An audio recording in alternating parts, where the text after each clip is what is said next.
Hogan. Governor Hogan, welcome back to Meet the Press. Good morning. You've been sort of alone on this for years, saying the governors are pushing back, and you're starting to see more evidence of that. But I want to start overseas. Is there anything to be learned by the party from what the Conservatives, the Tories, did with their unpopular and controversial leader? Well, I think maybe not getting away from what the basic tenets of your party are, and changing direction. And I think he did some crazy things that didn't make the public very happy, and he lost his position.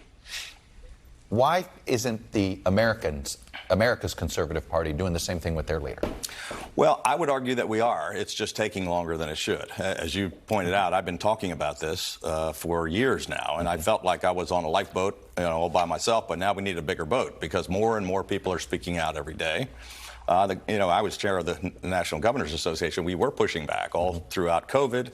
But I've said that President Trump's influence on the party was going to diminish over time. It hasn't happened, rapidly, but it has diminished dramatically. And there are only about 34% of Republican primary voters who want to see the president run again. You're in this awkward spot, and I know you work with a lot of these governor's races around the country. Governor Kemp was able to push back a Trump influence. Yeah. But you look at what's happening in Arizona, and there's a fight there. You look what's happening in Maryland. Yep. You have a fight there. You look at what's happening in Michigan, and there's no anti-Trump candidate because of some really bad campaign tactics, if you will. You win some, you lose some. Arizona and Michigan are pretty tough ones to lose, no? Well, I agree, but it's an example of the fact that Trump's influence is diminishing. So I'm on the RGA Executive Committee. Mm-hmm. There were 5 different governors where Trump was attacking them. All of them won. I mean, I went down and did events for Brian Kemp. A couple of my staffers are down working in his campaign. Brian Kemp won by 52 points, and Brad Little won, and Kay Ivey won, and a number of other, all the incumbent governors that Trump went after have won their primaries. But yeah, national Democrats are now kind of colluding with Trump. What's funny you said, I'm going to play an ad now and ask you about it. Here it is. Yeah. This is one running in Maryland. Dan Cox, Donald Trump's hand-picked candidate for Maryland governor. Cox worked with Trump, trying to prove the last election was a fraud. Dan Cox, too close to Trump, too conservative for Maryland. Obviously, we know they're trying to say, "Hey, look at who's the more conservative guy." Now, they're not pretending they like the candidate here. Sometimes you see that in these subtle ads. But is this a Donald Trump problem or a Democratic Party aggressiveness? Well, it's both. But I think this is a perfect example of, the Democratic Party is talking about, defending democracy, but they're spending tens of millions of dollars to promote, conspiracy theory believing, this guy that they're promoting with that ad took 2 busloads of people to the Capitol on January 6th and called Mike Pence a traitor while they were saying, hang Mike Pence. But when Trump endorses him, is it do you blame the Democratic Party for pointing that out? Well, Trump shouldn't be endorsing him, but the Democratic Party shouldn't be spending millions of dollars trying to promote conspiracy theorists. No, I hear you, but if Trump wasn't doing it, I agree. You would have a better case. Look, right? Nobody's been standing up more to Donald Trump than me, and I'm going all around the country helping people that Trump is attacking, and we're winning most of them. Based on what you've gleaned from the January 6th committee and what you've taken away, do you think he should be charged with a crime? Well, I think that's for the Justice Department to decide, because I think one thing the American people do want is to take the politics out of it and get to the facts of what happened. I think the committee's done a service in bringing a lot of people forward that are finally talking, and we have a lot more information than we did. But that's something the Justice Department has to decide. Look, a lot of people are now talking. Country? Do you think the country can handle prosecuting a former president? Yeah, I'm not sure they can, but I think, no man is above the law, so if that's where the facts lead, that's what has to happen. But, a lot of people are talking about January 6th, but I was actually taking action on January 6th. I sent the Maryland State Police, riot police, and I sent the Maryland National Guard, and they were all the first to arrive to defend the leaders of Congress and the vice president. I want to change subjects slightly on the issue of guns. Your state, the Supreme Court ruling on the New York law meant Maryland's permit law, you were going to have to essentially allow it to happen.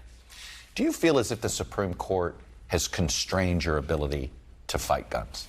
Well, look, I think it really doesn't do a whole lot. I mean, in Maryland, we've got some of the toughest gun laws in the country, but it hasn't stopped the shootings. So 99% of the gun crimes that take place are all illegal guns. It has nothing to do with but people they're coming that are from states that for, don't have the Maryland laws, correct? Well, they're ghost guns, and they're people that are stealing and trafficking in stolen guns. But the violent crime problem is real, and it doesn't have much to do with how you go about registration on concealed carry, because the shooters, the repeat violent offenders, they don't follow gun laws. Yeah. So. No, I hear you.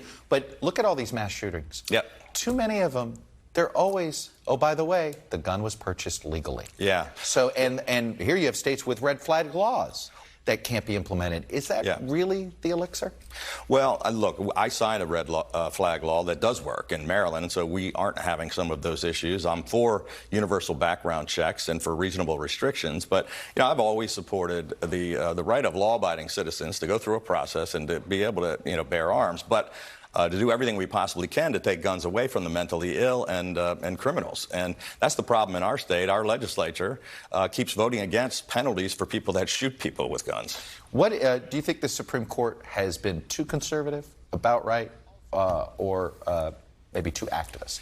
I'm not sure whether they've been activists or not, and I'm not a constitutional scholar, but I think the Supreme Court and the people that are on there made decisions based on what they thought their interpretation of the law was. And I know a lot of people conflate, how this came about, but, I think some of these issues that hadn't been heard before, they just found a legal reason for taking the action. Are you worried it's become politicized, the court?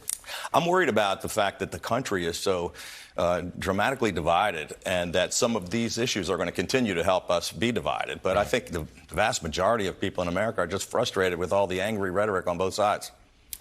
I know you're thinking about running for president. What would make you not run? Well, look, I'm going to do the best job I can being governor until next January, but and I don't know exactly what the future holds. But I do think that there are an awful lot of people, I would call them the exhausted majority of Americans, who are frustrated with the far left and the far right, and they want to see us go in a different direction. So I've seen nothing that would dissuade me from thinking that I think there's a growing demand for exactly what we've done in Maryland over the last 8 years. You think Donald Trump, if he runs, would ever concede losing a primary? I'm hopeful that Donald Trump won't be running and won't be the nominee if he does run. Governor Larry Hogan, Republican from Maryland. It's good to see you, sir. Thank you, Chuck. Thank you. When we come